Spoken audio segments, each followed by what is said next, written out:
Hello दोस्तों, स्वागत है आपका फिर से अपने यूट्यूब चैनल गौरव एडुकेटर में। तो दोस्तों आज मैं इग्नू का टॉपिक लेके आया हूँ और इग्नू का सब्जेक्ट है कॉमर्स वालों का, जो कि ये मिला है AMAOM 1 कार्यालय व्यवस्था और प्रबंध। ये आपकी बुक है, ये मतलब एक मटेरियल है और इग्नू से आपको एक बुक भी मिली होगी इस सब्जेक्ट के ऊपर। तो दोस्तों मैंने इसी बुक में से आपका एक टॉपिक कवर करा है और इसके इंपॉर्टेंट्स नोट्स और आपका जो कार्यालय वाला टॉपिक है ना, इसको मैं बहुत ईजी तरीके से आपको समझाने वाला हूँ कि क्या है कार्यालय। तो आज हम टॉपिक समझेंगे आधुनिक कार्यालय के प्रबंध के संबंध में मूल बातें, यानी fundamentals of modern office management. Office management से समझ में आ गया होगा ना कि कार्यालय का जो व्यवस्था होती है वो कैसे होती है। तो इकाई 1 है कार्यालय प्रबंध के स्वरूप और क्षेत्र, प्रशासनिक व्यवस्था और सुविधाएं, ऑफिस एनवायरनमेंट एंड कार्यालय पद्धतियाँ और कार्य विधियाँ। तो जानते हैं, तो शुरू करते हैं। सबसे पहले इसको जानने से पहले ना हमको जो बुक का नाम है ना कार्यालय, इसको समझना पड़ेगा कि कार्यालय क्या होता है। अगर एग्ज़ाम में आपसे पूछ लिया गया कि कार्यालय क्या होता है, आप कार्यालय से क्या समझते हो, तो दोस्तों आपको बताना पड़ेगा कि कार्यालय ये चीज़ होती है। तो दोस्तों मैं आपको समझा देता हूँ। सबसे पहले आपको कैसे लिखना है, ये मेरे को नोट्स है, ये मैं टेलीग्राम पे इसके नोट्स घेर दूँगा, आप जाके देख सकते हो। टेलीग्राम अगर चैनल आपने ज्वाइन नहीं करा तो टेलीग्राम पर आके ज्वाइन हो सकते हो। दोस्तों कार्यालय शब्द 2 शब्दों से मिलकर बना है, कार्य प्लस आलय। कार्य का मतलब होता है काम और आलय का मतलब होता है कोई स्थान या फिर कोई ऑफिस या कोई भवन। मतलब कि कार्य आलय मतलब एक कार्य करने का स्थान। जो कार्य करने का स्थान होता है उसको हम बोलते हैं कार्यालय, ठीक है, जहाँ पर संस्था के दैनिक काम किए जाते हैं, ठीक है। अब मैं समझा दूँ कार्यालय मतलब, आप समझ में आ गया होगा। जैसे एक एग्जाम्पल ले लो, ये मेरा रूम है और इस रूम को मैंने बना दिया भवन और इसके अंदर कार्यालय खोल दिया। कार्यालय में जैसे कि गली में जो भी समस्याएं होगी या दिल्ली में जो भी समस्याएं होगी वो समस्या यहाँ पे आके सॉर्ट आउट होगी। मतलब ये कार्यालय है, यहाँ पर लोग अपनी समस्याएं या परेशानियाँ लेकर आएंगे और यहाँ पे सॉर्ट आउट होगी उनकी प्रॉब्लम्स, ठीक है, यानी समस्याएं। तो ये कार्यालय है। जैसे हम बोलते नहीं है कि वो उसका दफ्तर है, वहाँ पर जाओ, वहाँ पर जाके आपके फॉर्म जमा होंगे, वहाँ पर जाके ये होगा, वहाँ पर आपकी बातें सुनी जाएगी, यहाँ पर कोई नहीं सुनेगा। या फिर हम जैसे बोलते हैं कि यहाँ पे यार दिल्ली पुलिस का हेडक्वार्टर या फिर कार्यालय है, वहाँ जाके बात करो, वहाँ पे जल्दी आपकी सुनवाई होगी। तो ये होते हैं कार्यालय, जहाँ पे दैनिक काम किए जाते हैं, ठीक है। अब कोई मतानुसार है, यानी कुछ विचारक है जिन्होंने कार्यालय के बारे में कुछ बातें कही हैं, तो आपको एग्जाम में वो जरूर नाम लिख कर आना है। एक नाम लिख देना, J.C.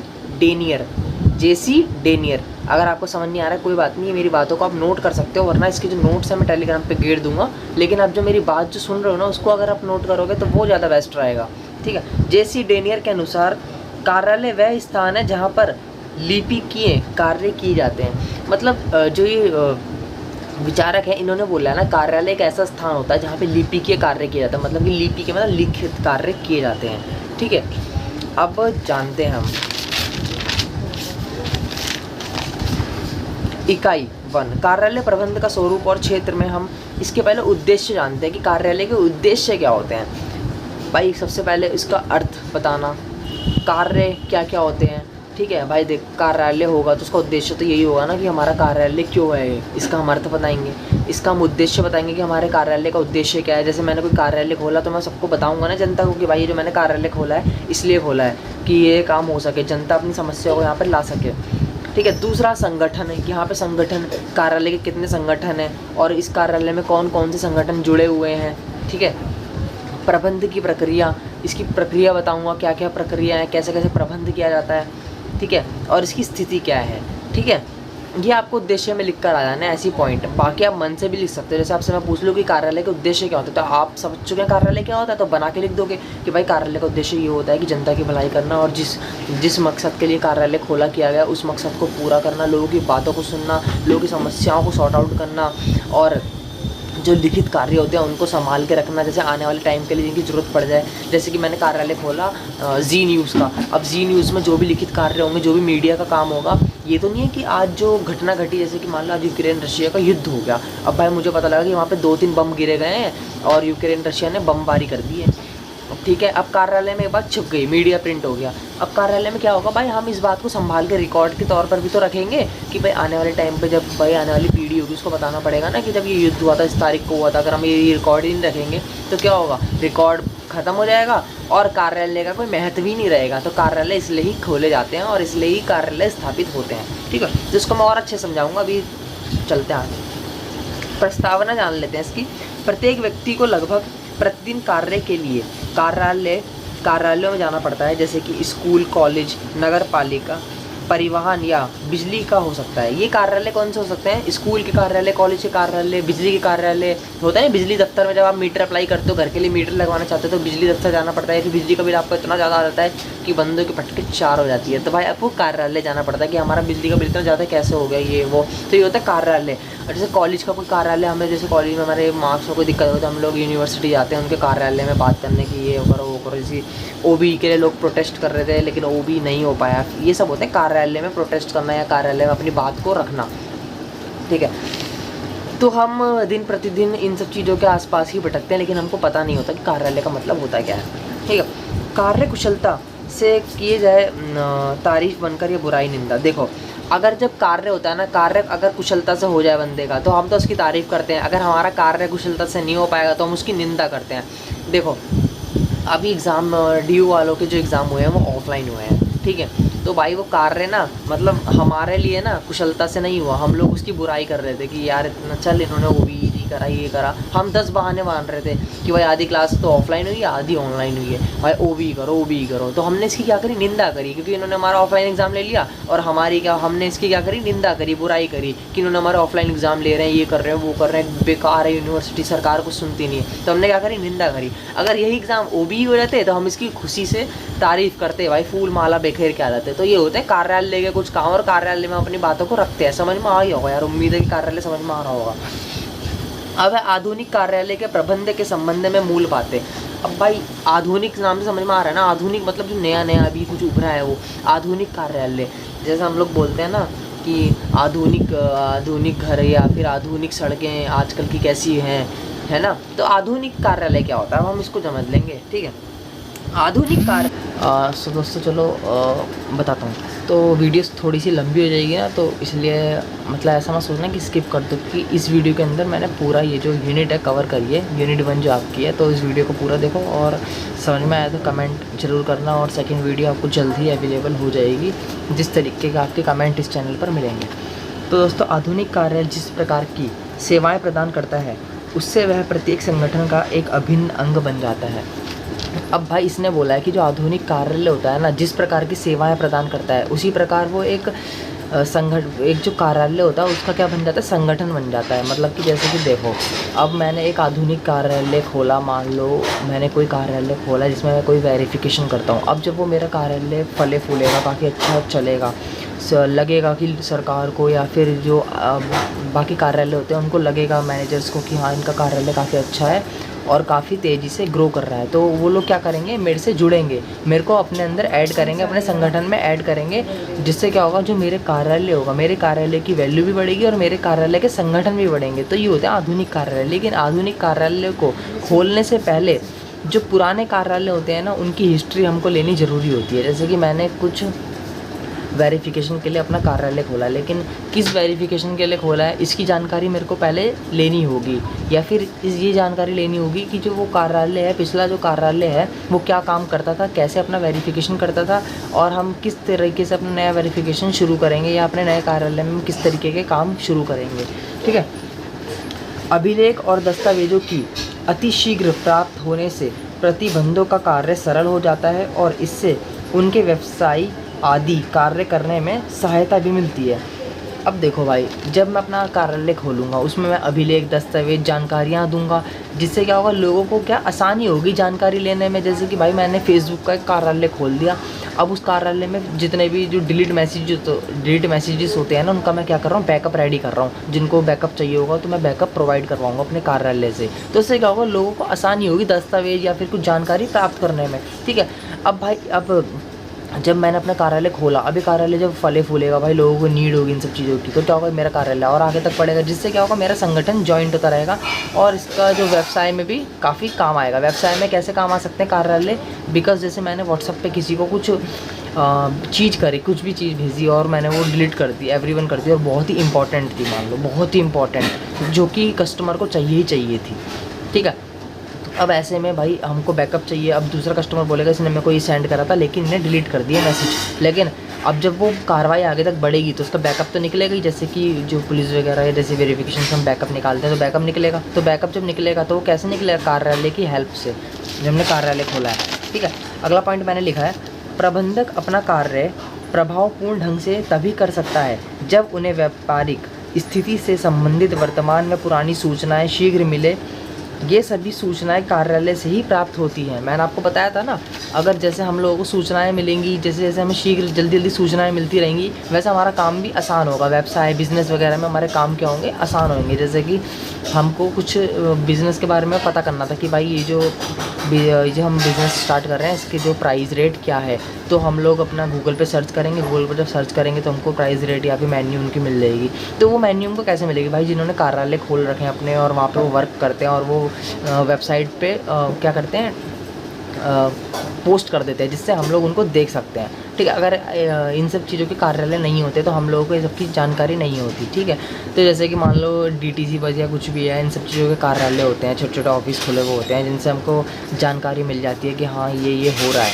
ठीक है, ऑनलाइन। ठीक है, तो अगर मान लो ऑनलाइन का ज़माना नहीं होता तो हम लोग क्या करते हैं, इनके कार्यालयों में धक्के खाते रहते हैं और जाते रहते आते रहते। लेकिन ऑनलाइन का ज़माना है तो हम क्या करते हैं, जो भी नीड्स होती हैं वो हम ऑनलाइन पूरी कर लेते हैं। अब चाहे कार्यालय का मतलब तुम समझ लो वो ऑफलाइन प्रोवाइड करा है अपने कार्यालय से या फिर ऑनलाइन। कोविड के टाइम पर सब कुछ ऑनलाइन था, तो समझ सकते हो पूरी बात को आप। कार्यालय का अर्थ क्या होता है? कार्यालय का अर्थ मैंने पहले भी समझा दिया था और अभी भी समझा देता हूँ। कार्यालय शब्द का आम प्रयोग किसी ऐसे स्थान के लिए किया जाता है जहाँ कागजी कार्रवाई की जाती है। समझ में आ गया? जैसे लोग बोलते नहीं है कि भाई अगर आपको ना कुछ सर्टिफिकेट बनवाना है ना तो उस कार्यालय या उस दफ्तर में जाना पड़ेगा, जिससे क्या होगी, आपकी कागजी कार्रवाई होगी और आपका ये सर्टिफिकेट बन के रेडी हो जाएगा। ठीक है, ऐसे मतलब कार्यालय का अर्थ होता है। किसी आम व्यक्ति की धारणा कार्यालय मतलब ये हो जाए, किसी आम व्यक्ति की ना कार्यालय नाम सुनता है ना, वो क्या सोचता है? कार्यालय का मतलब ये होगा कि यार एक कार्यालय बैठक सी बनी हुई होगी, वहाँ पे मेज कुर्सियाँ होंगी और वहाँ पे कुछ नेता लोग अपनी बातचीत करते हैं। ये आम लोगों की धारणा है। ठीक है, इस धारणा में 3 बातें शामिल हैं, आपको याद रखना है। ये मैंने बुक से ही लिखे हैं मेन पॉइंट्स। 3 बातें शामिल हैं इस कार्यालय की बातों में, मुख्य चीज़ें। लिपिक मतलब लिखित जो होते हैं, और दूसरा है एक निश्चित स्थान। निश्चित स्थान मतलब एरिया, मतलब कहाँ पे वो कार्यालय खुला हुआ है, कहाँ पर वो ब्रांच वगैरह जो भी है। जैसे बैंक, एक देना बैंक है या फिर बैंक ऑफ बड़ौदा, उसकी ब्रांचेज है, बहुत सारे कार्यालय हैं। समझ में आ गया एग्जाम्पल। और नैतिक प्रकृति का कार्य, नित्य प्रकृति का कार्य। अब वहाँ पे नित्य कार्य जो होते हैं वो कहाँ कैसे होते हैं, जो भी है। ठीक है, ये 3 पॉइंट आपको याद रखने हैं और इसका नोट्स मैं टेलीग्राम पर दे दूँगा। अगर आप टेलीग्राम पर नहीं हो तो ज्वाइन करो, लिंक में जाओ, डिस्क्रिप्शन में जाओ, क्लिक करो और मुझे मैसेज करो। मैं टेलीग्राम पर आपको इसके नोट्स भेज दूँगा। और वैसे मैंने पहले भी इसकी PDF अवेलेबल कर दी है टेलीग्राम पे आपकी यूनिट 1 की। लेकिन ये ज़रूरी तो नहीं कि कार्यालय का कोई फिक्स एरिया हो। बिल्कुल सही बात है, कार्यालय कभी भी चेंज हो सकता है। जैसे मान लो कहीं बाढ़ या भूकंप आ गया या कुछ आपदा स्थिति हो गई तो हम लोगों को क्या करना पड़ता है, कार्यालय शिफ्ट करना पड़ता है। या फिर कोई कार्यालय ऐसे स्थान पर हमने बना रखा है जहाँ पे जो कि एरिया अनसेफ है, वहाँ लोग आने में डरते हैं, हिचकिचाते हैं, तो हम क्या करेंगे, अपना कार्यालय चेंज कर देंगे या शिफ्ट कर देंगे। जैसे कि आपने देखा होगा जो दिल्ली में ज़्यादातर कार्यालय वगैरह होते हैं वो CP वगैरह में ही होते हैं, सुने होंगे आपने। और मतलब अच्छे एरिया में होते हैं कि जिनसे लोग आ जा सकें और परिवहन की सुविधाएं भी अवेलेबल हों। ये सिर्फ लिपिक कार्य होते हैं, लिखित कार्य होते हैं उसके, ठीक है, या फिर उसके लिए किया जाने वाला काम नित्य प्रकृति का होता है। ठीक है, कार्यालय की परंपरागत धारणा यह है। अब याद रखना, कार्यालय की परंपरागत धारणा क्या है, आपको ऐड करके आने हैं पॉइंट्स जो मैं बता रहा हूँ। परंपरागत धारणा क्या है? जो परंपरागत का मतलब होता है जो परंपरा से चलते आ रहे हैं, लोगों के विचारों में सोचे पड़े हैं, लोग उसी को मानते हैं। ठीक है, कि कार्यालय का काम केवल अभिलेखन करना, ठीक है, अभिलेखनों का यूज़ करना, मतलब अभिलेख मतलब लिखना वगैरह, अभिलेखों का यूज़ करना, उन्हें भविष्य के प्रयोग के लिए सुरक्षित रखना तक ही सीमित है। लोग ऐसा सोचते हैं, परंपरागत धारणा है हमारी कि भाई कार्यालय का काम सिर्फ ये होता है अभिलेख करना, अभिलेखों को यूज़ करना और उन जो पुरानी जो फाइल्स होती है ना, अभिलेख होते हैं, उनको बस सुरक्षित रखना। आप एक सोच रहे होंगे यार क्या सुरक्षित रखना, जैसे कोई कार्यालय में हमने कुछ काम करा, जैसे हमने सर्टिफिकेट बनवाया अपना जनरल ओबीसी कैटेगरी का, ठीक है, बनवाया तो हमने डॉक्यूमेंट वेरिफिकेशन करवाया, तो डॉक्यूमेंट वेरिफिकेशन वो कार्यालय में सही सलामत रखे जाएंगे या फिर ऑनलाइन या कंप्यूटर में, जैसे भी ज़माना है आज का, उस हिसाब से वो रखे जाएंगे, सुरक्षित रहेंगे, जिनसे आने वाले टाइम पर जब सरकार को हमारी कुछ वेरिफिकेशन करनी होगी या फिर हम पे कोई डाउट होगा कि भाई ये बंदा गलत फेक सर्टिफिकेट से अपना नाम बना कर रह रहा है, तो वो क्या करेगा, इस दस्तावेज को दोबारा निकालेगा, ठीक है, और हमारी कार्रवाई दोबारा करेगा या वेरिफिकेशन करेगा। तो ये होता है कार्यालय का मुख्य काम कि भाई अपने जो डॉक्यूमेंट वगैरह होते हैं, जो भी चीज़ होते हैं, उनको सुरक्षित रखना, ठीक है, भविष्य के लिए। अब कार्यालय की परिभाषा क्या है, ठीक है, कार्यालय की परिभाषा अगर आप पेपर में लिख कर आओगे ना, अंडरलाइन करके लिख कर ले लो भाई, कसम से नंबर तो खींच दोगे, ठीक है। कार्यालय एक ऐसी परिभाषा दे जिसमें आधुनिक कार्यालय द्वारा की जाने वाली सभी क्रियाएं शामिल हो। मतलब भाई कार्यालय ना अपनी ना एक ऐसी परिभाषा रखे कि जिसमें ना आधुनिक कार्यालय की सारी जानकारी होनी चाहिए, मतलब कि जो भी एक कार्यालय है और इसके बगल में आधुनिक कार्यालय, नए नए कार्यालय खुल गए इसी ब्रांच से, तो क्या करेगा भाई, कार्यालय के पास एक ऐसी जानकारी होनी चाहिए ना कि जो ये अभी आधुनिक कार्यालय क्या काम कर रहे हैं, इनकी सारी जानकारी इस कार्यालय को होनी चाहिए, जिससे जनता को जब ज़रूरत पड़े तो इनसे मांग सके, या फिर जिसको भी सरकार को जरूरत पड़े तो इनसे मांग सके। कार्यालय की परिभाषा एक ऐसे स्थान के रूप में दी जा सकती है जहाँ पे अभिलेख तैयार किए जाते हैं, उनकी व्यवस्था की जाती है, उनको भविष्य में या आवश्यकतापूर्ण ज़रूरत के लिए संभाला जा सकता है, सुरक्षित करा जा सकता है जब हमको नीड हो या किसी को भी नीड हो, ठीक है। आधुनिक कार्यालय के कार्य क्या क्या होते हैं भाई, आधुनिक कार्यालय के, ठीक है, विभिन्न प्रकार के कार्य होते हैं, प्राथमिक या मूलभूत कार्य या प्रशासनिक प्रबंध कार्य, प्रशासन का प्रबंध करना, क्या प्रशासनिक कार्य चल रहे हैं उन सब चीज़ों का, ठीक है। अब हमने 2 पॉइंट जान लिए, आधुनिक कार्यालय के 2 काम होते हैं, प्राथमिक कार्य और प्रशासनिक प्रबंध कार्य। अब प्राथमिक कार्य है ना, उसके कई पॉइंट्स हैं जो कि मैंने देखो लिख लिखे, ये सब टेलीग्राम पे है, मैं रीड आउट कर रहा हूँ बस। प्राथमिक कार्य सूचना प्राप्त करना, एकत्र करना। प्राथमिक कार्य क्या होता है आधुनिक कार्यालय का, सूचना प्राप्त करना और उसे एकत्र करना। इसी का दूसरा पॉइंट है सूचना को सुव्यवस्थित करना, ठीक है। इसी का अगला पॉइंट है सूचना सुरक्षित करना। इसी का अगला पॉइंट है सूचना प्रदान करना, ठीक है, जब ज़रूरत पड़े तो सूचना लोगों को दे सके। अब आधुनिक कार्यालय का हम दूसरे पॉइंट पे जाते हैं, प्रशासनिक प्रबंध कार्य। अब प्रशासनिक प्रबंध कार्य के भी कई पॉइंट हैं। पहला संप्रेक्षण में आ जाते हैं हमारे, जैसे कि कॉल्स वगैरह हो गई, कॉल या फिर डाटा या फिर मौखिक लिखित कार्य जो भी होते हैं, डाटा कलेक्ट करना, डाटा सेव रखना, बैकअप वगैरह, जो मैंने आपको पहले भी समझाया था, ठीक है। सुरक्षा करना, ठीक है, और समन्वय करना, नियोजन करना, कार्यालय क्रमिक प्रशासन बनाए रखना, ठीक है। जनसंपर्क करना, जनसंपर्क मतलब लोगों में बातचीत, जैसे हमें कुछ नीड हो, हम कॉल टोल मतलब टोल नंबर होते हैं, जैसे कि होते नहीं हेल्पलाइन नंबर, उन पर कॉल करें जिनसे हमें कार्यालय जो लोग बैठे होते हैं वो हमें इन्फॉर्मेशन दे सके, हमें जानकारी दे सके कि क्या क्या मतलब होता है। जैसे कि हमें कुछ नीड होती है, जैसे पेटीएम बैंक से हम क्या करते हैं, हमें कुछ समझ नहीं आता तो हम उस हेल्पलाइन नंबर पर कॉल करते हैं और वहाँ से हमको नीड मिल जाती है। मैं आपको एग्जाम्पल दे रहा हूँ छोटे छोटे, जिनसे आपको समझ में आया होगा। और लागत में कमी करना, जो भी मतलब जो जैसे भी कितनी लागत होनी चाहिए, ठीक है, उस हिसाब से वो करना, मतलब प्राइस को फिक्स करना, ना ज़्यादा ना कम, ठीक है। कार्यालय का महत्व क्या है। अब कार्यालय का महत्व तो तुम्हें वैसे भी समझ में आ गया होगा और वैसे भी बताया था जो मैंने लिखा है। सूचना के भंडार के रूप में कार्य करता है ये, ठीक है। दूसरा, विभिन्न विभागों में संपर्क स्थापित करता है। समझ में आ गया, विभिन्न विभागों में क्या करता है, संपर्क स्थापित करता है। भाई जब सारे लोग मिलजुल के काम करेंगे तो क्या होगा भाई, एक वो बनेगा, गठबंधन बनेगा और सभी लोग मिलजुल के देश को चला सकेंगे और लोगों की, जनता की हेल्प कर सकेंगे अपने कार्यालय के माध्यम से, जैसे भी, ठीक है। निर्णय लेने में सहायता, सही बात है, निर्णय लेने में आसानी होती है, जब सभी लोग बैठ के बातचीत करेंगे तो एक निर्णय निकलता है, ठीक है। और ये लागत भी नियंत्रित करते हैं, ठीक है। अब भाई हाँ, अब आपको समझ में आ गया कार्यालय, मैंने पूरा समझा दिया, आपका पूरा टॉपिक खत्म हो गया आधुनिक कार्यालय और कार्यालय का। अब आपने सोचा होगा मैंने छोटे छोटे जो पॉइंट्स बताए, इन छोटे छोटे पॉइंट्सों को ना आपको बड़ा चढ़ा के लिखना है। जैसे कि मैंने बताया भविष्य के लिए सूचना को एकत्र करना है, सुरक्षित करना। अब इतना थोड़ी लिख कर आओगे, आप इसको बड़ा लिख कर आओगे। कार्यालय का मुख्य काम होता है कि सुरक्षा करना, अभिलेखों की सूचनाओं को एकत्र करना, बचाए रखना आने वाले टाइम के लिए, या फिर ज़रूरत पड़ने पर उन सूचनाओं को प्रदान करना, ऐसे करके लिखोगे आप। तो पॉइंट्स बनाओगे, पैराग्राफ बनाओगे, जिससे आपको आसानी होगी। अब अगर आपको समझ में नहीं आया ना, एक बार वीडियो और देख लेना, पूरी वीडियो में कंप्लीट यूनिट 1 मैंने समझा दी, जो कि इंपॉर्टेंट टॉपिक्स थे, ठीक है। और बाकी अगर आपको इसके नोट्स चाहिए तो नोट्स भी दे दूँगा, लेकिन नोट्स से पहले जो मैंने बोला है ना वो आपको जल्दी समझ में आएगा, क्योंकि नोट्स मैंने अपने शॉर्ट हैंड राइटिंग में लिखे हैं छोटे छोटे, जिनसे आपको समझने में थोड़ी दिक्कत हो सकती है। लेकिन अगर आप मेरी वीडियो सुनकर नोट्स को देखोगे, लिख कर ले लो, आपकी यूनिट 1 पूरी खत्म है। उससे आगे जाना मत, यूनिट 2 मैं चैनल पर डाल दूँगा जल्द ही। तो दोस्तों चलिए मिलते हैं, जय हिंद, वंदे मातरम।